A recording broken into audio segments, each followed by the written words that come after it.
In this video, pag-usapan natin kung gaano kadali i-delete yung mga lumang biller natin sa BPI. Paano? Tara pag-usapan natin. By the way, kung first time mo sa channel na to and gusto mo pa ng mga online tutorial videos katulad nito, please click the subscribe button. Ito yung BPI mobile app. Pumunta lang sa More and then General Settings. Scroll down ko lang and meron ditong Manage Favorites. Meron ditong list of billers na naka-save na sa BPI app natin. At yung sa akin, medyo mahaba-haba na siya at nung chinek ko nga, yung iba rito ay hindi ko na kailangan bayaran.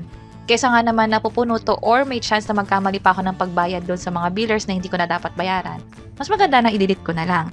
So halimbawa, scroll down ko lang itong credit card hindi na active, tap ko tong 3 lines, delete ko lang, yes, delete, at patuloy na i-delete yung ibang kailangan mong tanggalin sa list of billers.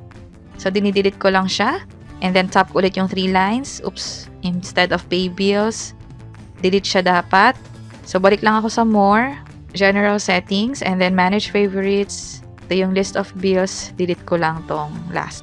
So, kung sakali na gusto nyo i-double check kung na-delete nga successfully, yung usual, pumunta lang sa Payload, Bills, and then Pay to. Andito yung list of billers natin. Meron ako nakasave pa rin dito ng mga PLDT bill. Pero yung under credit card sa dinidelete ko kanina, wala na rito yung sa Union Bank. And again, ganun lang kadali i-delete yung mga billers dito sa BPI. Pwede nyo nang gawin sa side ninyo at pwede itong gawin gamit lang yung BPI mobile app. Sana nakatulong tong video na to. Kung pakiclick ang like button at para sa iba't ibang mga tutorial videos, pwede nyo i-check itong mga nasa baba. Sana makatulong and see you sa mga next videos. Bye-bye!